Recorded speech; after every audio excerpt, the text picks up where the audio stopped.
My father says to me, Derek, why are you into poetry? Why not be into something more exciting, something that's interesting, something that's gonna bring you the money and then all the honeys? Derek, why not be into something like, I don't know, archaeology? I fold my mouth into a smile and I say, Dad, I am an archaeologist. I just never leave my room. See, in there, I find bits and pieces of things that match what I am missing. Dad, poetry is where I have unearthed remains of myself that you never bothered looking for. I know you've always wanted to be an archaeologist slash cop slash forest ranger. Thank you.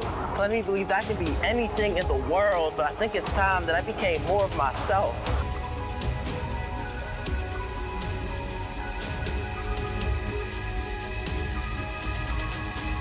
My name is Derek James Ebert, and I am a spoken word poet.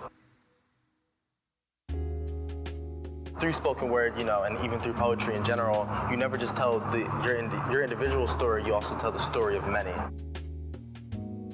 I gain a lot of my inspiration with my poetry through writers like James Baldwin and Toni Morrison.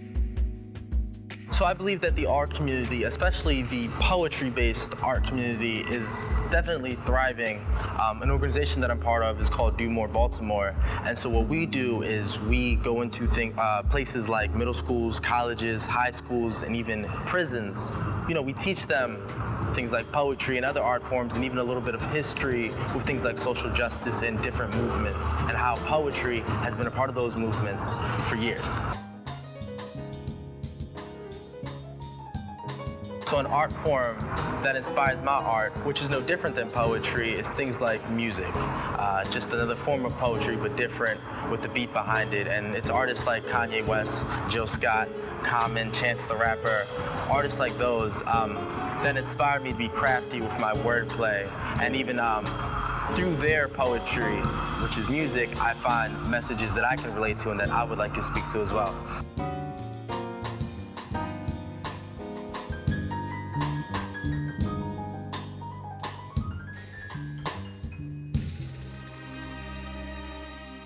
I'm Darren Atwater, and I'm a composer, and I shape American roots music through the symphony orchestra. Music has always been a part of my life. I haven't done anything else since the age of 4. It's been my life, it's been my passion, it's been my contribution to myself, my family, my community.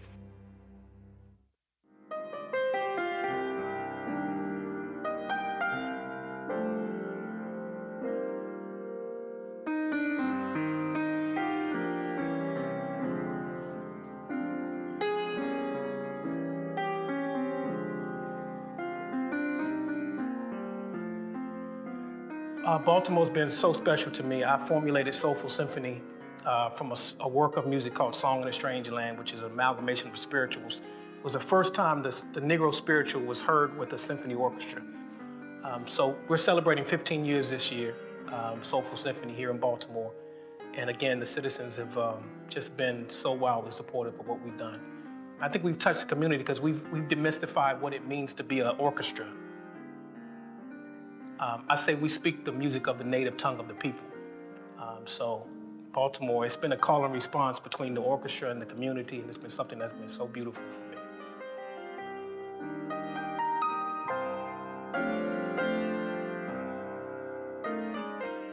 When I see a dancer perform to my music, I'm inspired because I get to see my music through a different lens.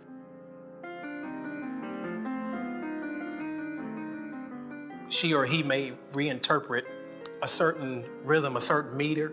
She's seeing it through a different prism than I'm writing it, but it all kind of comes together because we're using the same script in terms of my score.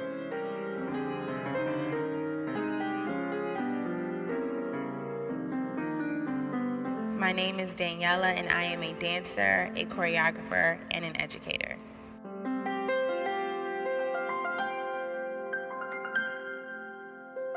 As dancers, we rely on music, we rely on images. It's just so many different ways that we can inspire ourselves. The art culture of Baltimore has definitely had an impact on my career as a choreographer. There's so many different types of unconventional art in Baltimore that I experienced. So many different buildings that you would never know are museums, or you would never know that there are art displays. You know, you might drive down a block and it might have abandoned row homes, but right directly across the street it may be murals. And that's something that I definitely see in my work, is the contrast of darkness and beauty, the balance, the opposite in what's going on. My name is Pablo. I'm from Uruguay. I am a visual artist and I live in Baltimore.